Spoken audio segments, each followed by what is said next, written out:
주의 일에 감동을 더하라 라는 제목으로 하나 말씀 증거하겠습니다. 평범해 보이는 그런 일에 특별한 사연이 더하게 되면 그 스토리는 감동을 주게 됩니다. 최근 인도에서 화제가 되는 그런 광고 영상이 하나 있다고 해서 국내 기업에 찍은 그런 광고인데 한번 봤습니다. 자동차 회사 광고입니다. H모 회사. 이제 그 내용인즉슨 이겁니다. 이제 그 인도 집에 아버지와 아들 가족들이 밥을 먹고 있다가 그 아들이 새 차를 사고 싶어가지고 아버지가 가지고 있던 그 헌차를 좀 파시라고. 아버지는 아예 오래됐다고 해서 다 팔면 어떡하냐. 뭐 그렇게 하다가 하도 이제 아들이 판다고 그러니까 중고차 내놨는데 이거 보러 오기로 했다고 해서 나가서 차고로 나가서 사러 온 사람들을 보여주었습니다. 차를 사러 온 사람이 이제 시승해 보겠다고 차에 들어가서 핸들도 조작을 해보고 이거 살펴다가 조수석에 있는 걸 문을 열었는데 거기에 장난감 하나가 나와요. 장난감이. 딱 그걸 보는 순간 이 아들이 옛날 일이 생각난 겁니다. 20년 전에 아버지가 처음 차를 샀을 때 이 차는 이제 네 차다 하면서 그 장난감을 가지고 놀았던 그 기억이 떠올랐다는 겁니다. 그래서 이제 그 사람들은 돌아가고 이제 거실로 들어갔는데 아버지가 하는 말이 그래 뭐 얼마나 준다디. 그러니까 그 아들이 조금은 떨리는 목소리로 그 차에다가 20년의 추억을 더하니까 너무 비싸가지고 못 팔았습니다. 그랬더니 아버지하고 아들하고 다 껴안으면서 인도 여러분들과 함께하는 현대차입니다. 20년 이렇게 광고가 나오는데 그 광고 맞는 사람 성과가 꽤 받을 것 같습니다. 차는 팔 수도 있고 살 수도 있죠. 장난감 가지고 놀 수도 있고. 그런데 평범한 일인데 거기에 사연이 들어가니까 20년이라고 하는 추억 그 한 구절인데 그것이 감동을 준다는 겁니다. 우리가 매일 혹은 매주 혹은 우리가 매해 하나님의 교회에서 봉사하고 또 성도 섬기는 일을 행하고 있습니다. 너무나 지극히 평범해 보이는 이 일이지만 여기에다가 우리의 사연과 추억을 더하게 되면 감동과 여운을 끼칠 수 있는 그런 일이 될 수 있다는 겁니다. 그래서 설교자는 감동을 주는 설교가 되어야 되겠고 또 찬양할 때는 감동이 되는 찬양이 되고 또 우리가 주의 교회를 섬길 때는 감동이 있는 섬김과 봉사, 예배 이런 것들을 추구하는 우리가 되어야 한다는 겁니다. 그렇다면 주의 일에 감동을 더한다는 것 우리가 어떤 자세로 임할 때 가능하겠는가? 오늘 본 말씀을 통해서 특별히 아리스다고와 마가로가 하는 두 사람을 통해서 주의 일을 할 때 감동을 끼칠 수 있다라고 하는 것들에 대해서 살펴보도록 하겠습니다. 사실 골로새 4장 후반부는 1시간에 끝내려고 했던 건데 도무지 그냥 지나칠 수가 없어서 우리가 두기고에 대해서 살펴봤고 두기고는 누구였습니까? 바울이 정말 어려운 일에 대해서 신뢰하고 맡길 수 있었던 사람입니다. 에베소 교회 문제가 생겼을 때 두기고에게 당신이 좀 가시오. 또 그레데에 있는 교회에 문제가 있을 때 당신이 좀 가시오. 어려움이 있을 때마다 믿고 맡길 수 있었던 그런 신뢰의 사람이었고 또 지난주 오네시모는 어떤 사람이었습니까? 이 골로새 교회에서 도망친 종이었습니다. 빌레몬에게서 도망친 종. 다시 그 주인을 만난다는 게 여간 불편한 일이 아닌데 그 인간적인 관계의 불편함을 극복하고 그 교회에 나아갔고 거기서 하나님의 교회를 섬겼습니다. 사연 없는 사람이 없는 겁니다. 특히 오늘 본문에 두 사람이 나오는데 아리스다고와 마가 여기도 한 절에 두 명이 나왔으니까 같이 보는 거지 한 절씩 따로 나왔으면 따로 볼 내용입니다. 그렇다면 이 아리스다고는 또 마가는 주의 일을 행할 때 어떠한 자세로 임하였는가? 첫째로 우리가 주일의 감동을 더하는 그런 자세를 갖기 위해서는 이 일의 책임을 자신에게로 돌리는 자세가 필요하다는 겁니다. 주일을 행할 때 꼭 교회 일만 아니고 어떤 일이건 그 일에 감동을 끼친다는 것은 책임을 자신에게 돌리는 겁니다. 그런데 이 말이 천주교에서 말하는 바 내 탓이오 라고 하는 것과는 조금 차이가 있는 겁니다. 책임을 자신에게 돌린다는 것은 내가 대신 감당한다 그 이야기고, 내 탓을 하는 것은 내 탓이오 내 탓이오 큰 내 탓이로다.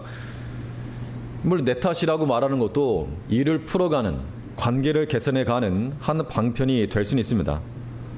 그런데 말 그대로 탓을 하는 게 아니고 어떤 일에 대한 결과에 대해서 수동적으로 반응하는 게 아니라 우리가 책임감을 주고 나에게 책임을 돌린다는 것은 일이 이루어지기 전에, 일의 시작 단계에서부터 우리가 어떤 일의 계획을 세우죠.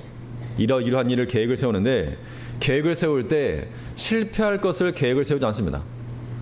어떤 사업을 하시는 분들은 사업할 때 손해 날 것을 계획을 세우지 않으실 겁니다. 그런데 우리가 어떤 일을 한다 할 때는 그런 마이너스 부분도 처음부터 고려를 하고 나가라 이겁니다.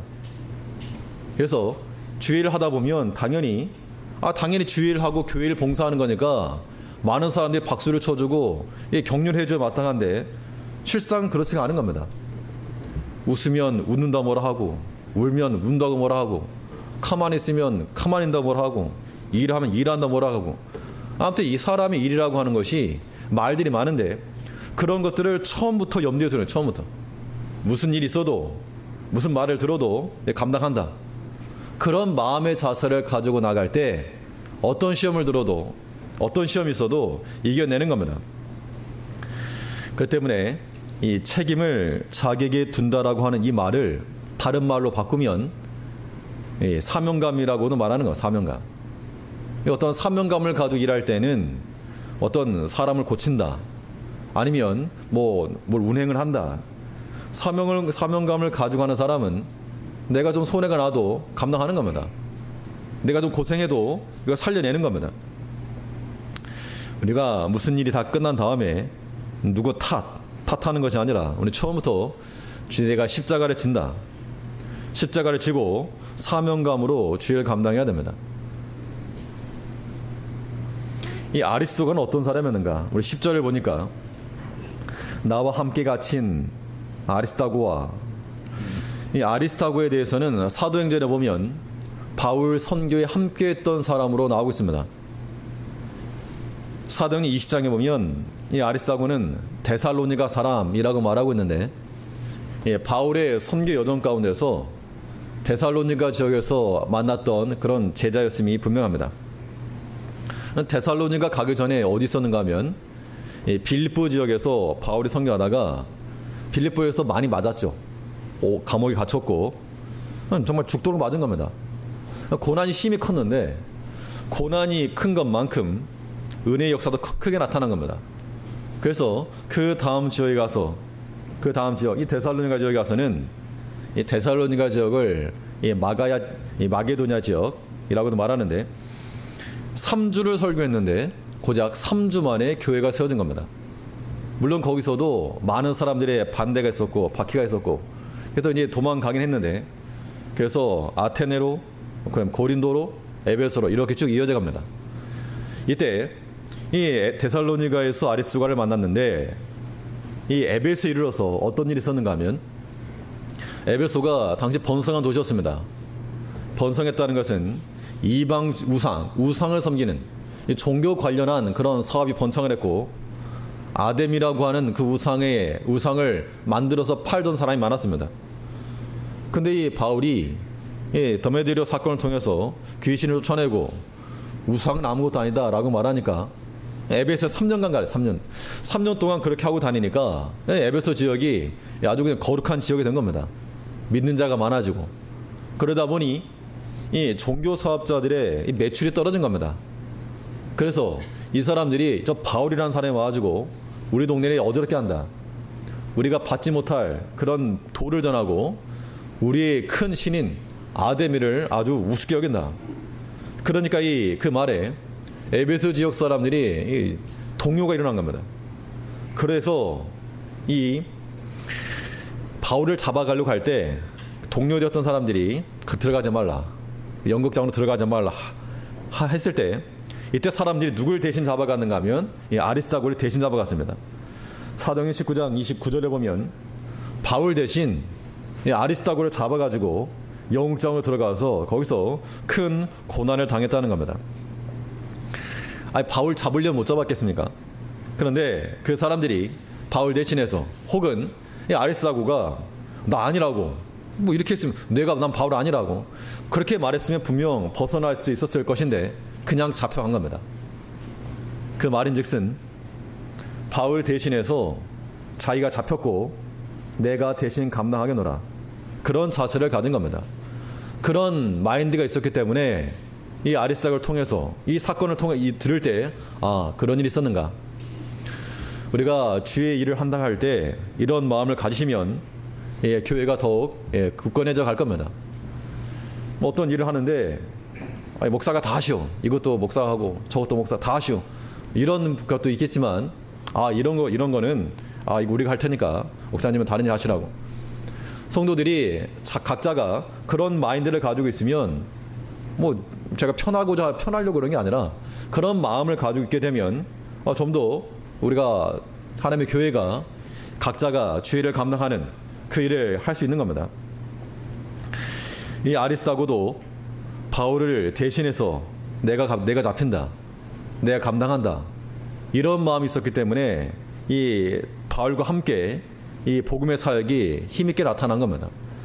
그러니까 이 초대교회 때 바울의 전도 사역에서 바울만 잘한 게 아니고 바울 주변에는 두기고나 오네시모나 아리스다고나 자신의 생명을 내놓고 함께 쓰던 사람이 있었다는 겁니다.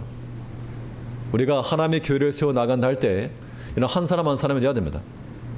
비록 성경에서는 단 한마디로 나왔지만 그러나 그 인생 자체가 하나님 앞에 정말 아름답고 귀한 그런 일꾼들이라고 하는 겁니다.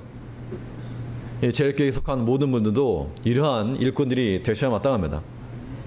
바울과 함께 뭐 전면에 나서서 일하는 경우도 있지만 빛도 없이 이름 없이 아무도 알아주지 못해도 묵묵히 자기 자리를 지켜낼 줄 알고 또 다른 사람의 몫까지 감당해낼 줄 아는 그런 마음들이 우리에게 반드시 필요한 겁니다. 성경 읽다 보면 여러 가지 좀 감동되는 장면들이 나오는데 그 장면의 거의 대부분은 이런 스토리가 있는 겁니다. 내가 대신 감당하겠습니다. 야곱의 12아들이 있었는데 요셉이 애굽의 총리가 되었고 이제 그 땅에 기근이 임했습니다. 그래서 이 양식을 좀 얻으러 갔다 오너라. 갔더니 뭐 이제 요셉이 다 알고 네 아버지가 잘 계시느냐, 동생이 있느냐 물어봤다는 겁니다. 그러니까 이제 양식이 다 떨어지니까 이제 이 아들들은 우리 가서 양식 좀 얻어오겠습니다. 야곱이 너네가 그때 왜 동생 있단 말 해가지고 근데 요셉도 잃어버렸는데 베냐민 잃어버리면 어떡하겠느냐고. 그때 아무튼 형들이 아버지 설득을 해서 데려갑니다. 데려가서 양식을 얻어오는데 요셉이 그 베냐민 그 곡식자루 안에다가 우상을 숨겨놨죠. 드라빔을. 나중에 이거 이제 도둑놈들이다 얘기하면서 했을 때 누구든지 내 우상 섬기는 거, 점치는 거 이걸 훔쳐간 놈은 내 평생 내 종을 삼겠다. 다 열어보니까 베냐민에게서 나왔다는 겁니다. 그때 누가 나섰습니까? 그때 유다가 나서서 나로 하여금 주의 종으로 하여금 이 아이를 대신하여 종이 되게 하시고 이 아이는 형제와 함께 올려 보내시옵소서. 그러니까는 그 장면이 상당히 감동적이죠. 자기도 분명 가정이 있고 자식이 있고 처가 있는데 자기 종이 되겠다는 겁니다. 그 사건 이후로 유다가 장자 지파가 된 겁니다. 또 우리가 룻기를 통해서 아는 것처럼 시어머니가 너네 다 돌아가라. 동서들에게 자부들에게 얘기했을 때 오르반은 돌아갔는데 이 룻이 뭐라 했습니까? 어머니 하나님이 나의 하나님이 되고 어머니 백성이 나의 백성이 될 것이라. 내가 죽는 거 말고 어머니를 떠나면 내가 화를 입을 것이라. 그런 내용도 감동적인 거죠. 내가 대신하여서 섬기겠습니다. 예수님께서도 우리의 모든 죄를 대신 감당하시려고 죄의 사함을 얻게 하려고 많은 사람을 위하여 피를 흘리시고, 그래서 이 십자가 이 구속 사건이 우리의 귀하고 아름다운 겁니다. 우리가 주의를 한다고 할 때 우리가 똑같은 마음 가지고 나는 10개를 했는데 너는 왜 2개만 하느냐, 이런 마음 갖지 말자는 겁니다. 10개를 다른 사람 2개밖에 못하는데 10개를 했으면 도리어 감사하시자고요. 그런 마음이 있을 때 모두가 풍요로운 겁니다.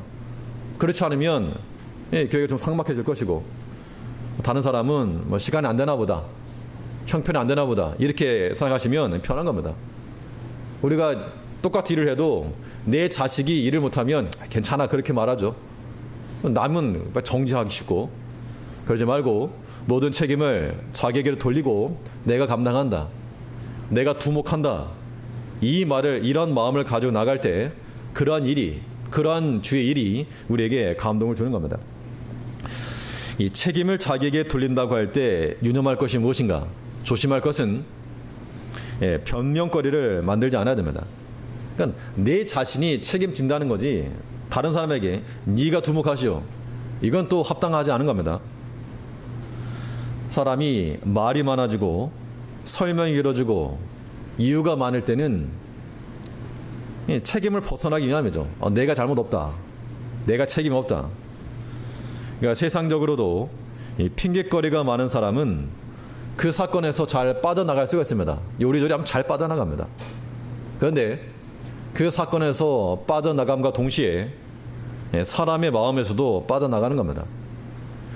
자신을 변호하려고 하는 거 말고 도리어 내가 책임을 지는 자세, 이런 자세만 갖게 되면 국민적으로 정치권을 봐도 다 나 잘못 없다, 다 잘못 없다, 좀 어리석은 것 같습니다. 사람들이 만일 그 가운데 누구 하나라도 이거 사실은 내가 잘못했습니다, 내가 책임지겠습니다 하고 옷을 벗어버리면 아마 더 높은 자리에 올라갈걸요.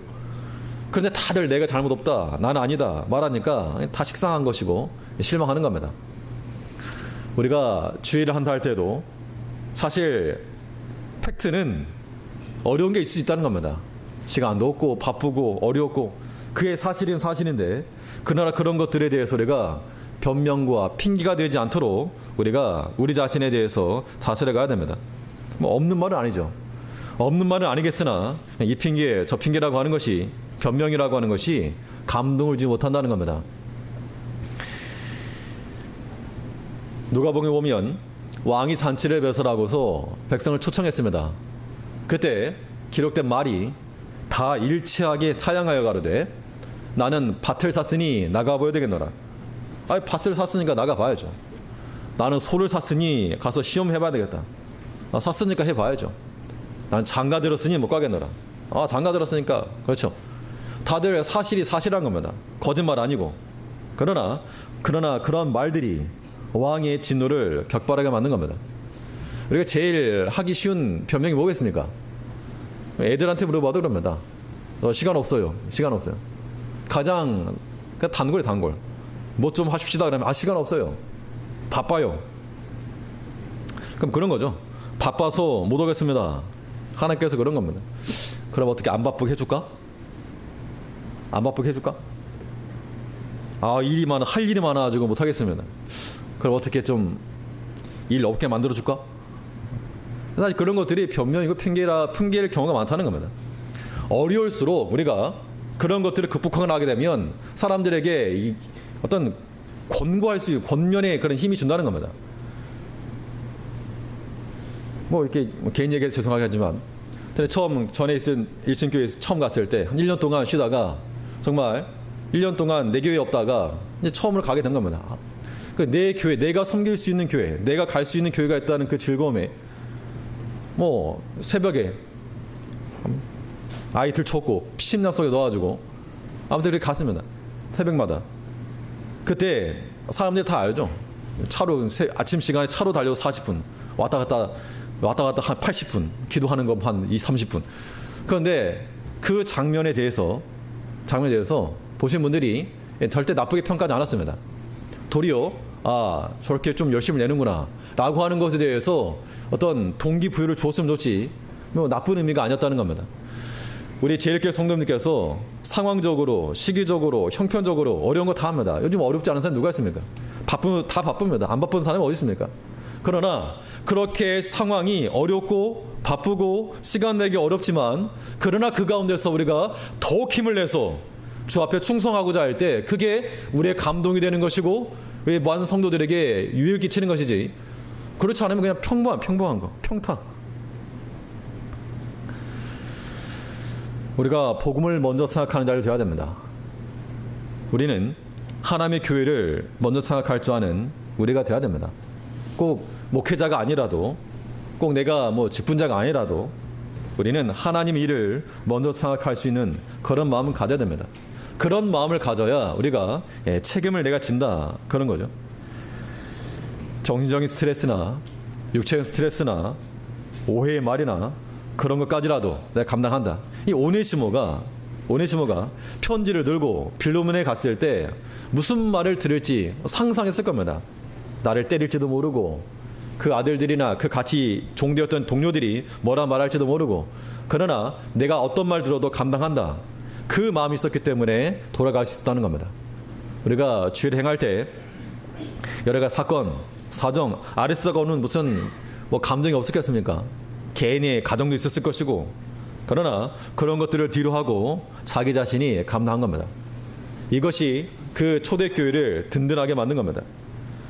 애매히 고난받아도 우리가 하는 일의 일부임을 처음부터 알아야 됩니다. 그냥 고난받는 거, 비난받는 거, 오해받는 거 처음부터 계획을 세워놓고 일을 시작해야 됩니다. 그러면 조금 실망하는 정도가 줄어드는 거죠. 근데 처음부터 좋은 마음 가지고 하다가 갑자기 방해를 받거나 반대를 받으면 그게 충격이 큰 겁니다. 우리는 주일에 대해서 우리가 감동을 더하는 모든 책임을 자신에게 던지고 내가 대신 감당하겠습니다 라고 하는 그런 마음을 갖는 우리가 되어야 한다는 겁니다. 10절 다시 보시면, 나와 함께 갇힌 아리스다고와, 바울 입장에서 이 아리스다고를 생각할 때 참 고마웠을 겁니다. 나와 함께 갇히고 나를 대신해서 잡혀주고, 바울과 함께 다니다가 뭐 좋은 자리 얻으려고 바울 따라다닌 거 아니었다는 겁니다. 우리가 하나님의 교회 섬길 때 뭐 좋은 거 얻으려고, 뭐 좋은 거 먹으려고 우리가 주일 하는 거 아니죠. 더 힘써 봉사하면서 더 많은 소리 듣는 겁니다. 더 땀을 흘리면서 일하면서 더 욕을 먹는 겁니다. 그것이 주와 함께 고난받는 것인 줄 알고 내가 대신 수고하고 인내하여 전체를 유익되게 하고자 하는 그런 정신을 가져야 됩니다. 이런 마음에서 이 아리스다고는 이 어려움의 때를 같이 한 겁니다. 이것이 또한 감동을 주는 스토리가 되겠죠. 나와 함께 갇힌 아리스다고. 이 아리스다고는 마지막까지, 이 바울의 전도 여행 마지막까지 함께 했던 사람입니다. 이거 영국 대신 잡혀간 이후로 바울 너는 도망치고 나만 잡혀가냐? 그 때문에 서운해가지고 서로 결별하지 않았다는 겁니다. 나쁜 사람이구만. 당신은 설교할 자격도 없네. 이렇게 말하지 않고 끝까지 바울과 함께 한 겁니다. 로마로 가는 그 여정까지 배가 파선해서 일자를 흑암 가운데 있을 그때에도 함께 있었다는 겁니다. 좋을 때 함께하는 사람은 많을 수 있지만 어려울 때 함께하는 사람은 많지 않다는 겁니다. 어려움의 때에 함께할 수 있는 믿음, 그런 인격이 필요합니다. 흔히 조강지처라 그래요. 조강지처가 뭡니까? 조라고 하는 게 지게미, 쌀 찌꺼기란 뜻이고, 강은 이제 겨죠. 그러니까 어려움의 때 같이 그런 함께했던 그 아내를 버리면 아무튼 그거 버리고 잘 된 사람 없다, 그런 말이 있는데, 어려움의 때 함께하는 거 굉장히 중요합니다. 또 우리가 하나님의 교회를 한다 할 때는 옆에 있어주는 것만으로도 굉장히 큰 힘이 되는 겁니다. 그러니까 어디 사라지려고 하지 마시고 현장을 함께 지키는 거 중요합니다. 우리 어떤 봉사를 한다, 기도를 한다, 예배를 드린다, 내가 특별한 거 안 해도 그냥 그 자리에 함께 하는 게 굉장히 큰 겁니다. 이거는 그런 경험 있어 보시면 다 알 겁니다. 함께 한다는 건 굉장히 크다. 어려움의 때에 나와 함께 있어주고 말을 들어주는 것 자체만으로도 우리 힘과 위로 주는 거예요. 내가 교회 내에서 무슨 일 할 수 있을까? 할 수 있는 것이 아무것도 없다. 그런 생각하지 마시고 예배하는 자리 지키셔야 됩니다. 기도하는 자리 지키셔야 되고, 지난주에 말씀드렸죠. 우리 유초등부 학생 한 명이 기도 시간 와가지고 왜 이렇게 사람이 없어요? 기도 시간 다 됐는데. 우리가 자리 지키는 것 자체가 우리 굉장히 큰 겁니다. 이 고난에 동참하는 것은 영광이라 했어요. 영광이라. 이 고난에 동참하게 되면 주와 함께 영광 얻을 것이 약속되었기 때문에, 우리가 그 영광이 약속됐는데 굳이 그 몇 마디 말에, 그 몇 시간 오해 때문에 감동을 줄 수 있는 주의 일이 소멸되지 않아야 하겠습니다. 우리가 아픈데 피가 질질 흘리고 있는데도 아픈 줄도 모르고 피 흘리는지도 모르면 그거는 불쌍한 겁니다. 상처를 싸매고 우리가 더 큰 해를 받지 아니하도록 우리 온 교회 성도들이 한 마음이 되고, 어려움의 때, 우리 제일교회는 지금이 어려움의 때일까요? 아니면 평탄의 때일까요? 평탄의 때일 때는 같이 기뻐하면 되고, 만일 어려움의 때라 그러면 합심해서 이 때를 이겨나가면 되는 겁니다. 만일 별 어려움이 없다 할 때 그때가 위험한 겁니다. 그때 우리가 더욱 준비하고 더욱 기도해야 됩니다. 10만 양병설 같은 그 마음 가지고 우리가 어떤 시험에도 흔들림 없는 그런 교회와 이 믿음의 공동체가 될 수 있도록 평탄할 때도 기도할 것이요, 환난의 때는 더욱더 기도하여 어려움의 때를 함께 이겨내는 모든 일들을 내가 내 몫을 감당하고 내 형제의 몫까지 감당한다라고 하는 그 마음을 가질 때 우리가 주의를 잘 감당할 수 있을 것입니다. 둘째로, 이 마가를 통해서 생각해 볼 수 있는 바, 주의 일에 우리가 감동을 더하려면 어떻게 주의를 감당할 것인가? 실수를 만회하고자 하는 자세가 필요합니다. 지난날에 내가 어떤 실수가 있다, 잘못이 있다. 보통 그러면 어떻게 방어하기 쉬운가 하면 안 하는 거. 안 해. 관도, 피하는 거. 그런데 마가는 그렇게 하지 않고 자기 자신의 예전에 잘못된 부분을 성장과 진보의 계기로 삼았다는 겁니다. 마가는 아마 좀 부유한 집안에서 자라난 그런 사람이었습니다. 또 바나바의 조카가 되었고, 근데 이 마가 때문에 어떤 일이 벌어졌는가 하면 1차 전도 여행 때 이 바울이 이제 회심한 이후에 안디옥에서 큰 무리를 가르쳤고 처음으로 그리스도인이라고 하는 명칭이 생겼습니다. 그때 바나바가 바울을 찾아가 데려왔죠. 근데 바울과 바나바 같이 1차 전도 여행을 가는데 이 마가를 데려가다가 마가가 부잣집 도련님이라 그랬는지 감당하지 못하고 돌아가 버렸습니다. 2차 전도 여행 떠날 때 바나바는 마가를 데려가자, 이 바울은 안 된다, 대판 싸운 겁니다. 이 장면이 어떤 장면인가 하면, 지금 어디 놀러 가겠다는 게 아니라 전도 여행 간다는 거. 지금 전도 여행 가려고 하는 시점에 그 전날 막 싸운 겁니다. 지도자들이 분열이 난 거죠. 우리 내일 수양회인데 오른쪽 왼쪽 난리 나가지고 횡성 말고 홍성 가자. 이쪽 무슨 횡성 가자. 나눠가지고 그냥 횡성과 홍성 가버린 겁니다. 그럼 교회 분위기가 어떻겠습니까? 은혜롭겠죠, 아주. 이쪽은 횡성, 이쪽은 홍성. 교회가 장난이 아니었을 겁니다. 어지럽고 분열되고, 바울하고 바나바의 문제만 아니라 그 곁에 있던 교인들도 너무 혼란스럽고 막 마음이 아프고 그랬을 겁니다. 사람이 약한데 그 약함을 가지고 하나님 쓰신 거죠. 그러면 그 일의 원인이 자기였다, 나 때문에 그런 일이 발생했다 그러면 아마 안절부절할 안절부절.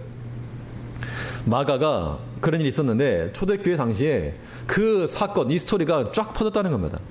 그러니까 그 지역마다 이 마가 사건을 모르는 사람이 없고, 마가 때문에 바나바하고 바울하고 싸웠다며. 제일 어떤 이제 목사님 오시는데 예전에 이런 일이 있었던 그런 목사님이 온다 그러면 성도님들 어떻게 잘 받아들이겠습니까? 무슨 소리냐, 예전에 그랬던 사람 안 된다, 그렇게 나올 확률이 높다는 겁니다. 그래서 이 바울이 이 마가에 대해서 특별한 그런 부탁을 하고 있는 겁니다.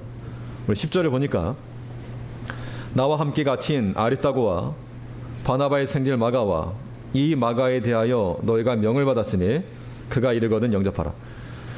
이 골로새 교회의 서신을 보내면서 이 마가에 대해서 다 알았을 거라는 겁니다. 그런 선입견과 편견 혹은 목회자로서의 존중감, 이런 것들에 대해서 약화되지 않도록 이 빌립보 교회에 미리 너희가 명을 받았으니 그가 이르거든 영접하라. 이 마가는 자기 자신의 예전의 그 아픔, 실수, 사실 하나님께서 우리에게 실수를 주신 게 이유가 무엇인가? 우리 약함을 주신 이유는 자랑하지 못하게 하기 위함이라 그랬습니다. 바울도 그렇게 탁월하게 복음 선교했지만 그 간절한 그 소원 기도에 하나님께서 응답하지 않았습니다. 네 은혜가 너무 크다. 내가 너무 교만할까봐 그 기도 안 들어준다. 바울에게는 뭐 육체의 가시라고 하는 눈병도 뭐 컸겠지만 아마도 스데반을 죽이는 일에 앞장섰던 것이 마음에 큰 빚으로 남았을 겁니다. 자랑할 게 없는 겁니다. 근데 예전에 스데반 죽였잖아. 이 한마디면 뭐 내가 잘한 거 말하려고 하다가도 입이 다물어지는 거죠. 지난날의 아픔이 있고 슬픔이 있고 마음의 빚이 있었으나 그러나 그것을 어떤 열등감으로 혹은 포장으로 나가지 않고 그걸 많이 하고자 힘써 달릴 때 거기서 도리어 격려의 바스가 나왔다는 겁니다. 전에 평창올림픽에서 한국 이 쇼트랙 도중에 넘어졌죠. 그냥 달려도 1등 할 건데 넘어졌다가 더 세게 달려가지고 1등 한 겁니다. 그러니까 더 큰 뭐 감동이 되고 박수가 나오는 겁니다. 우리 교회 가운데서 학력이 탁월하신 분들 많지 않고 뭐 또 물질이 대단히 부유하신 분들 많지 않을 듯하고 아무튼 자랑할 만한 것이 많다라고 스스로 손드실 분들 많지 않으실 겁니다. 하나님께서 우리에게 약함을 주신 이유는 자랑하지 말라고, 자랑할 거 없다고. 그러니까 주의 일에 겸손하게 순종하며 사랑하며 낮은 자리에서 주를 섬기는 겁니다. 하나님께서 우리에게 이 섬길 수 있는 기회 주신 것, 이것이 은혜인 줄 알아야지. 그렇지 않으면 마치 우리 지난 금요 기도에 무비보셋에 관한 그런 설교 들었는데, 무비보셋은 사울의 요나단의 아들이었습니다. 다윗이 왕이 되어서 요나단과의 언약을 지키려고 알아보니까 무비보셋이 하나 있었다는 겁니다. 그런데 이 무비보셋이 어렸을 때 다쳐가지고 두 발에 다 절뚝거린 겁니다. 물론 이제 육체적인 그런 장애 있는 분을 뭐 폄하하라는 게 아니라 이 왕의 식탁 앞에 가는데 두 발이 절뚝거리는 거니까 한번 생각해 보시면 절뚝절뚝 걸어가는 게 왕의 식탁에 이르른다 할 때 이게 좀 맞지 않죠. 왕의 그런 근엄, 왕자들의 그런 자리, 이런 자리 뭐 어떻게 보면 자리에 어울리지 않다는 겁니다. 근데 그러니까 이 무비보셋이 만일 내가 은혜를 입은 자라 라는 걸 생각했더라면 그 절뚝거리는 모습 보이기 전에 미리 가서 앉아 있었겠죠. 근데 만일 내가 왕자와 같은 신분이다 생각했다면 절뚝절뚝 거리면서 왕 앞에 나갔을 때 자기가 어떤 대단해서 그 자리에 나갔다 그렇게 생각할 수 있었을 거라는 겁니다. 우리가 약함이 있으면 이 약한 모습을 공개하지 않으려면 미리 가서 앉아 있으면 그런 모습 안 보일 수 있는 겁니다. 우리가 주의를 한다고 할 때 남들과 다른 사람 하나 하니까 나도 하나 하고 너 2개 하면 나도 2개 한다 이런 마음 말고 좀 많이 하고자 하는 마음으로 빚진 마음, 사실 저도 빚진 마음이 있고 그런 모든 빚진 마음 다 있는 겁니다. 약한 마음들, 약한 것들, 그런 것들에 대해서 우리가 많이 하고자 하는, 더 갑절로 봉사하고자 하는 그 마음이 있을 때 거기서부터 주의 일이 더 이루어지는 겁니다. 우리가 하나님의 길을 섬긴다 할 때 어떤 계산기 두들겨가면서 할 게 아니라 더 넘치도록 주의 일을 감당함으로써 우리가 모든 일에 대해서 책임을 지고 사명감 가지고 내가 두목한다 라고 하는 마음뿐만 아니라 예전에 부족함이 있을지라도 그 모든 실수를 많이 하고자 하는 마음으로 주의 감당해 나갈 때 하나님께서 기뻐하시고 우리 온 성도들에게 큰 믿음의 교인이 되고 또 권면이 되는 그러한 일꾼들이 될 줄 압니다. 이러한 일꾼들로 살아가는 제일교회 성도님 되시길 바라겠습니다. 기도하겠습니다.